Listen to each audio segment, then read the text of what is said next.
Des virages mythiques.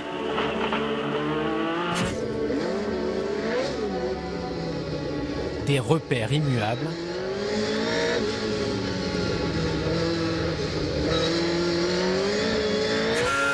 Des noms qui résonnent depuis plus de 80 ans.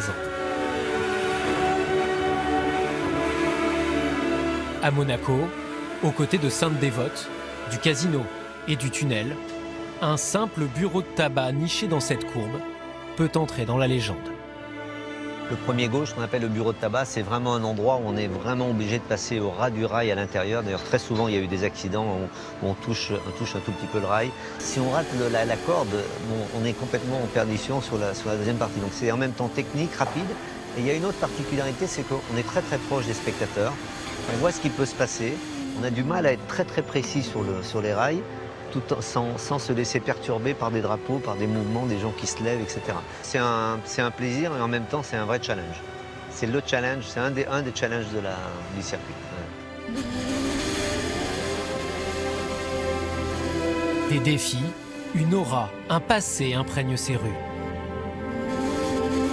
Un voyage vers la gloire, vers l'histoire, vers soi-même, d'un peu plus de 3 kilomètres.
Regarder, j'ai toujours voulu regarder, j'ai pas eu cette opportunité, donc je l'ai aujourd'hui. Sometimes we have to remember that this is pleasure. It should be entertainment. It's not just about engineering or just about one driver.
The racing car and in the hotel room. This is the best way if you want to win the race.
Vous êtes obligé de régler une voiture avec une sorte de compromis, parce que quand vous avez une super voiture réglée pour la piscine, elle n'est pas spécialement peut-être bien réglée pour un endroit lent. Je crois que la recette, elle est un mélange de travail, de concentration, de confiance et d'appréhender le week-end d'une manière différente des autres.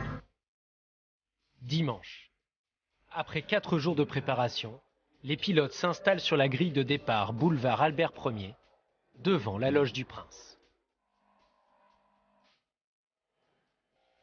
La grille la plus courue de la saison, la plus redoutée aussi.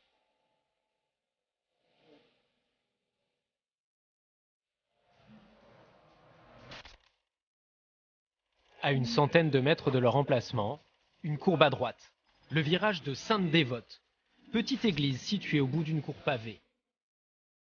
La sainte patronne de Monaco se montre sans pitié, notamment au moment du départ. Malgré toutes les recommandations, malgré le briefing du directeur de course, chaque année en général il y a un accrochage à Sainte-Dévote qui est toujours compliqué et c'est facile à comprendre parce que dans le fond c'est un entonnoir. Les concurrents sont sur la grille. The cars are on the grid. Pronti sullo schieramento. Nur mehr wenige Augenblicke bis zum Start. 1980, premier départ d'Alain Prost à Monaco, en F1. Je me rappelle très bien, ça n'a pas été très long.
You have to be 99%, just because if you do 100%, you crash.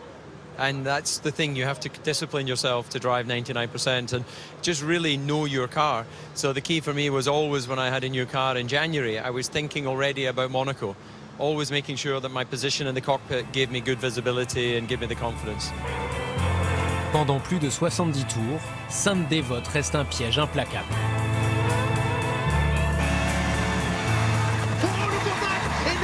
Il n'a pas pu freiner. Oh là là, terrible choc pour Max Verstappen et Romain Grosjean percuté par la Toro Rosso. Un écueil, alors que le tour le plus court de la saison ne fait que commencer. Let's have a look at the track to the Sainte-Dévote corner where they go right up the hill to run between a casino on this side and a hotel on this side. Après Sainte-Dévote, les pilotes empruntent l'avenue d'Ostende pour se diriger vers le célèbre casino.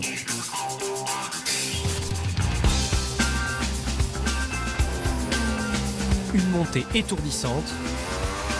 Entre les rails, les voitures passent de 100 à 270 km/h. Quand on est dans les rues de Monaco avec ces voitures, c'est être assis dans un catapulte. À cette vitesse, les banales images du quotidien, passage piéton, arrêt de bus, ligne blanche au sol, deviennent totalement incongrues.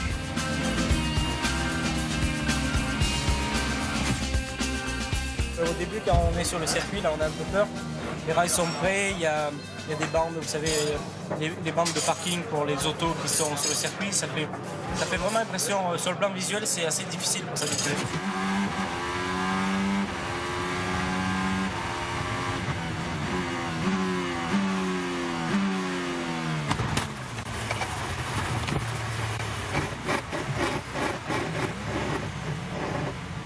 I crashed. Oh.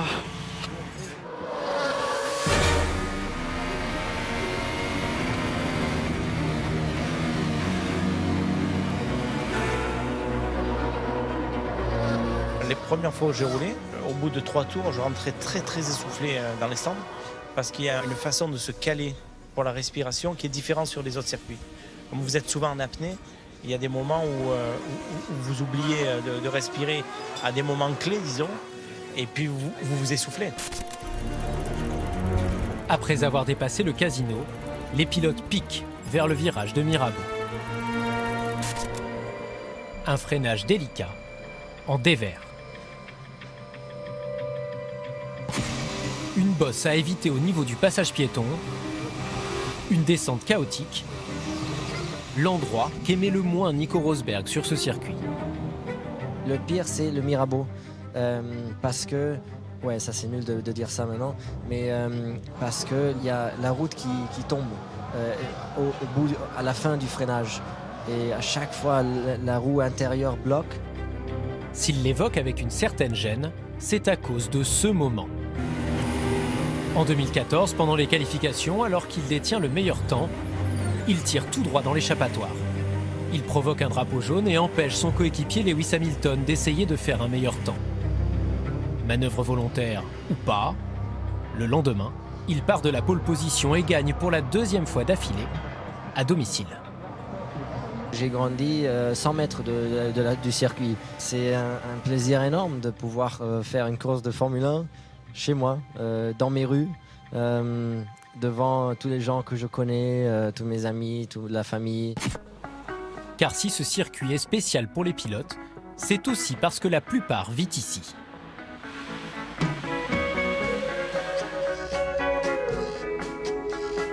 C'est pas Hakkinen derrière avec la McLaren bleue? Il a exactement la même si c'est pas lui.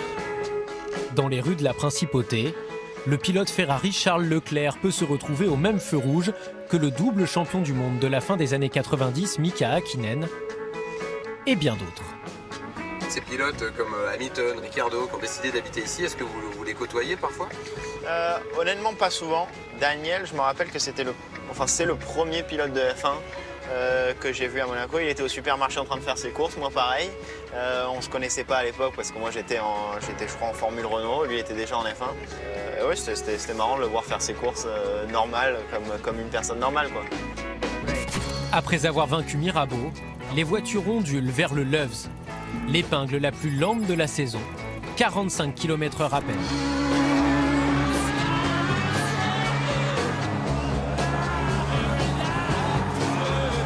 Il a bien fait de se jeter, là, Charles Leclerc. C'était bien fait. C'est ici qu'en 1996, Olivier Panis dépasse Eddie Irvine. Une manœuvre pour ce qui n'est alors que la 3e place. Je le suivais depuis 3-4 tours et je savais que c'était là où je pouvais le doubler parce qu'il s'écartait beaucoup, il n'était pas à l'aise ici. Et quand j'ai décidé d'aller, de toute façon quand tu as décidé, tu as décidé. Et je suis arrivé, j'ai bloqué les freins et j'ai touché son côté de voiture. Lui, ça l'a écarté, ça l'a mis dans les pneus. Et moi, je suis arrivé à tourner. Je me suis dit, merde, mon aileron avant, il doit être explosé.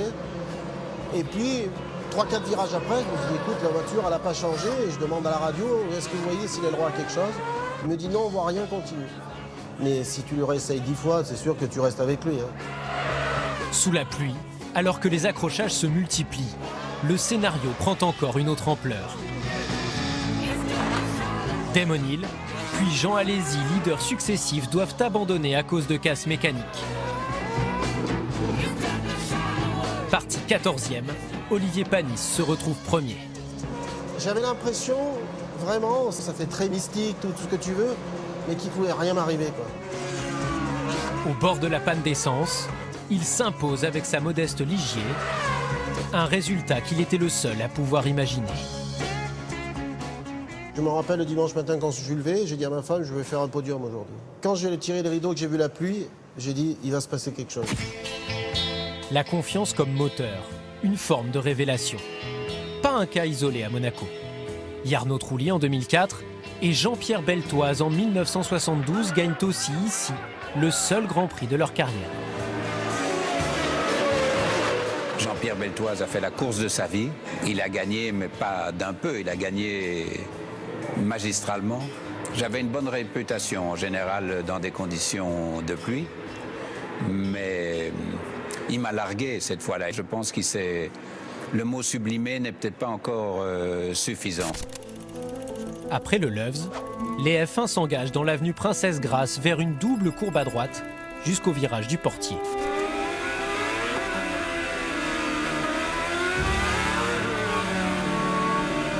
Une zone apparemment anodine qui a piégé les meilleurs. Michael Schumacher. Et surtout, Ayrton Senna en 1988, alors qu'il menait avec un demi-tour d'avance sur Alain Prost.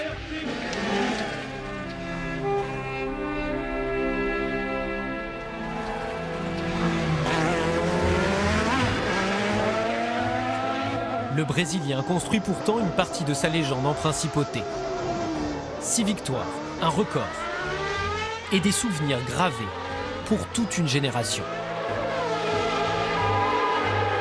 Probablement Senna qui sort du tunnel avec ce sang impressionnant, avec son casque jaune et la McLaren rouge et blanche.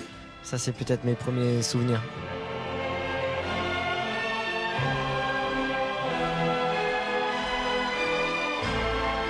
Six victoires pour Senna, 5 pour Michael Schumacher, 4 pour Alain Prost, 3 pour Moss, Stewart, Rosberg et Hamilton.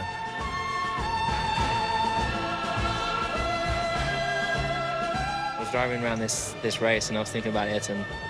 When I was driving through that tunnel, I was thinking about some of the footage I had of him in the rain and coming out of there when it was just as wet as it was today, and thinking he had it then and I know I've got it, so I'm going to try and do what he did. Un palmarès, 4 étoiles.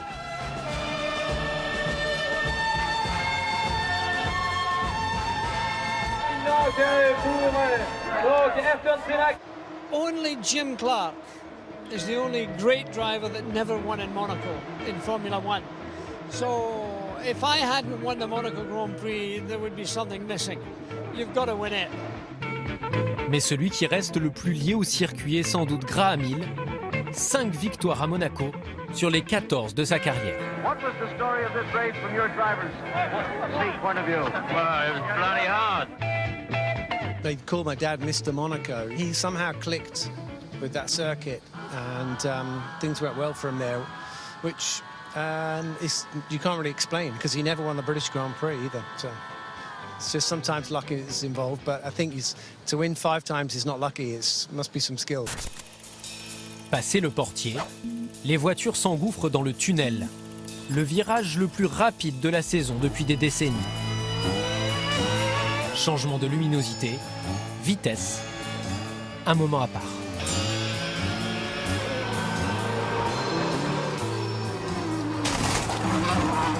En 1984, alors que le reste de la piste est noyé sous la pluie, les pilotes demandent même à ce qu'il soit arrosé pour éviter les changements d'adhérence. Dans ces conditions extrêmes, la course démarre. Parti de la pole position, Alain Prost tient la tête, mais derrière lui, un jeune pilote méconnu parti de la 13e position remonte.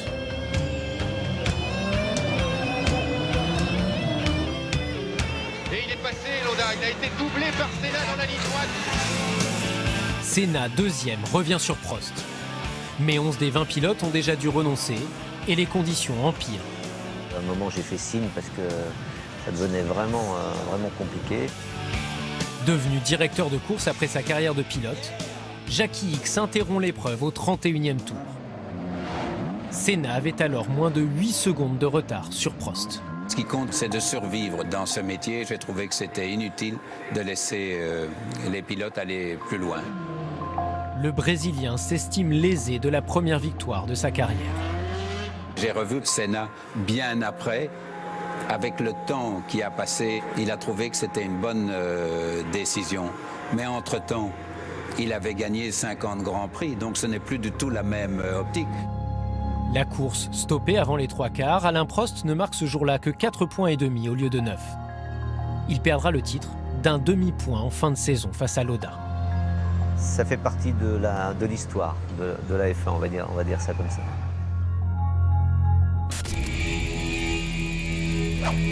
À la sortie du tunnel, les F1 surgissent en pleine lumière à presque 300 km/h pour se jeter dans la chicane. L'une des meilleures opportunités de dépassement. Yeah, it looks like the only place really is out of the tunnel. I mean, that's the biggest breaking point on the track. En 2019, en toute fin de course, Max Verstappen tente sans succès d'y doubler Lewis Hamilton.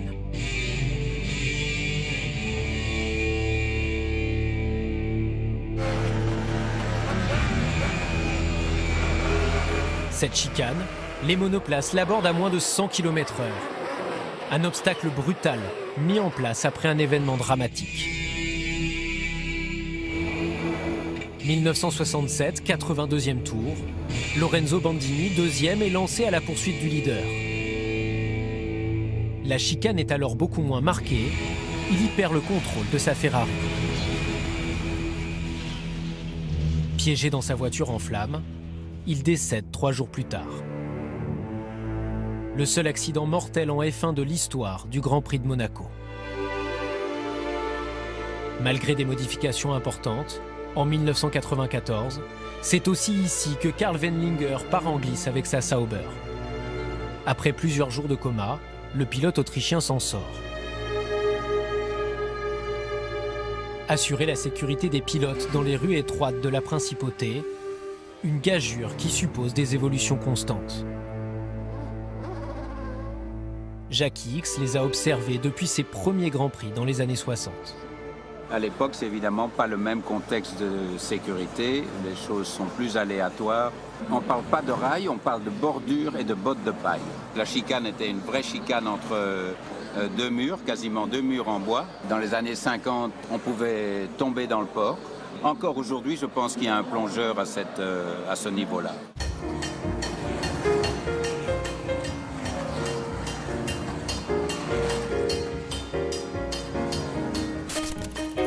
Après la chicane, les pilotes foncent sur le port en direction du bureau de tabac, désormais dissimulé derrière l'imposante tribune K. Une balade avec vue sur la mer, loin d'être idyllique. En 1982, le long du port, Alain Prost, en tête à 3 tours de l'arrivée, perd violemment le contrôle de sa Renault. Il s'est passé quelque chose au niveau du différentiel parce que vraiment j'ai même pas glissé, la voiture est allée dans le rail, donc c'était un peu humide, mais j'étais pas du tout à l'attaque et ça a été une grosse déception parce que c'était vraiment, mais c'était un Grand Prix fou. Riccardo Patrese, nouveau leader, part en tête à queue. Pironi s'empare de la première place jusque dans le dernier tour, mais tombe en panne sous le tunnel. De Cesaris prend la relève avant de s'arrêter en panne d'essence aussi. Daly, le nouveau premier, doit aussi renoncer. 4 pilotes différents mènent la course pendant ce dernier tour.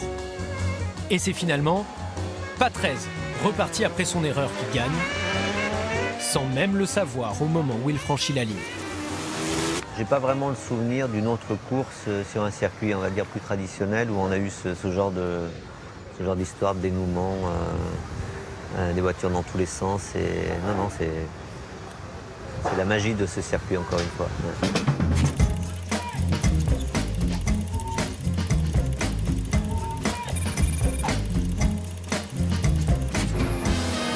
Après le bureau de tabac, les pilotes contournent la piscine et son bassin olympique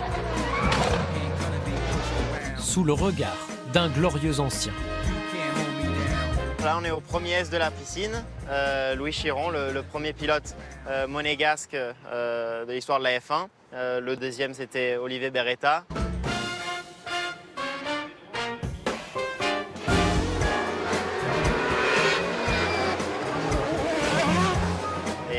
Et moi, le troisième. Louis Chiron avait marqué des points en 1950 pour la deuxième course à Monaco ici. Et moi, je suis finalement le deuxième pilote monégasque à avoir réussi à marquer des points. Le deuxième a marqué des points, le premier a gagné un Grand Prix. Mais à domicile, Charles Leclerc n'a pas encore brillé. 2 participations, 2 abandons.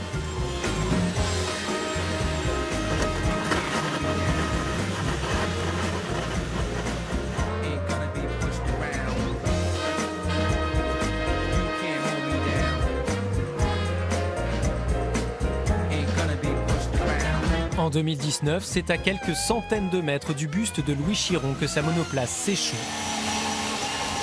au virage de la Rascasse.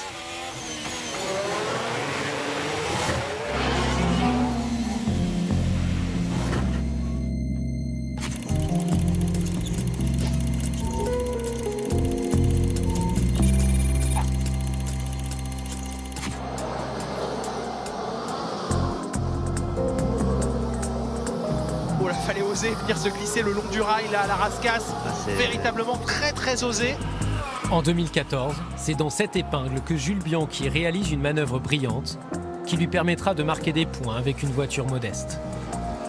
C'est aussi le virage que guettait Niki Lauda, devenu patron chez Mercedes, même si le restaurant de la Rascasse ne lui évoquait pas forcément des bons souvenirs. For me, the most annoying was when I was driving as hard as I could to win. And when I came to Rascasse, there were the people there with the champagne, not even looking at the race, but I always saw them when I came by. I said, why the hell I'm racing here? Les derniers instants du Tour, le dernier virage du Grand Prix, celui dans lequel une course gagnée peut encore se transformer en désastre à Monaco. 1970, Jack Brabham mène juste devant Jochen Rindt. Plus qu'une courbe à négocier, mais le triple champion du monde tire tout droit. Il abandonne la victoire à quelques mètres seulement du but. Une course imprévisible qui peut même se jouer en dehors de la piste, devant les stands les plus exigus de la saison. Ricciardo, un tour après Lewis Hamilton, passe au stand. 2016, Daniel Ricciardo est en tête. Il n'y a pas les pneus, ils n'étaient pas là les pneus de Ricciardo. Quelle erreur, quelle erreur. On est en train de lui voler sa victoire, peut-être à Daniel Ricciardo. Que de temps perdu.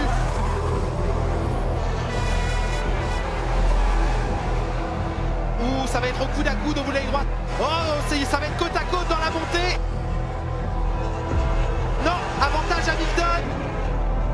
I can't accept any apology right now. You know, I'll speak to the guys during the week and sure behave more like adults, but today nothing they can say will make me feel better. It's a win that I've lost, and anyway, it's Monaco, so it's a place where there's a lot of prestige and whatever, and I'm not there.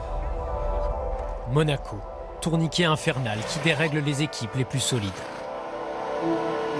Et le leader, Lewis Hamilton, qui est au stand. Un an plus tôt, c'est Mercedes qui avait infligé un arrêt de trop à Lewis Hamilton et lui avait fait perdre la course. What's happened, guys? I've lost this race, haven't I? Big mistake. Strategic mistake. They called him in, there was no reason, and therefore he lost the race. Very simple. On va s'excuser, et s'excuser, et s'excuser.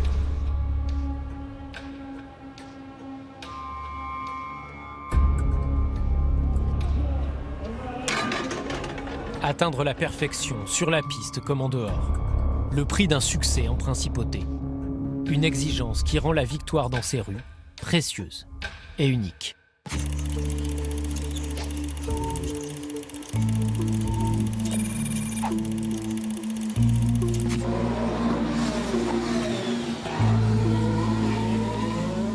La main déjà levée avant de passer le dernier virage, c'est fait. Daniel Ricciardo est vainqueur du Grand Prix de Monaco. Le nouveau prince de Monaco, c'est lui, c'est Daniel Ricciardo. En 2018, Daniel Ricciardo prend sa revanche sur le destin.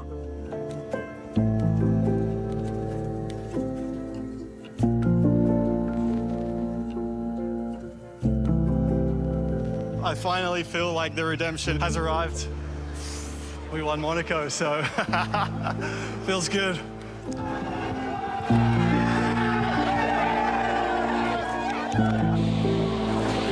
L'année suivante, Lewis Hamilton s'impose lui quelques jours après le décès de Niki Lauda, légende de la F1, triple champion du monde et guide de l'équipe Mercedes.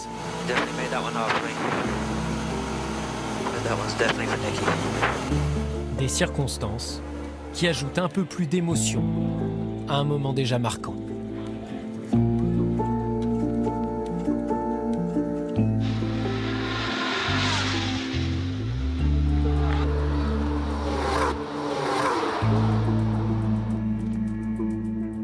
My best memory, receiving the trophy from Princess Grace.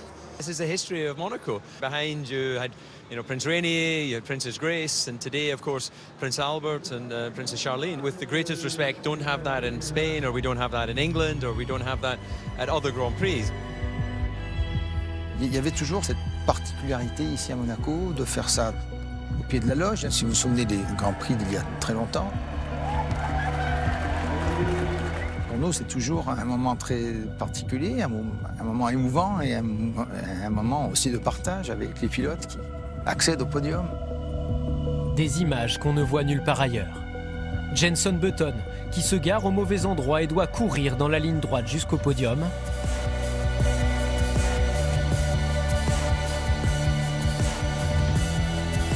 Daniel Ricciardo, qui fait boire au goulot des têtes couronnées.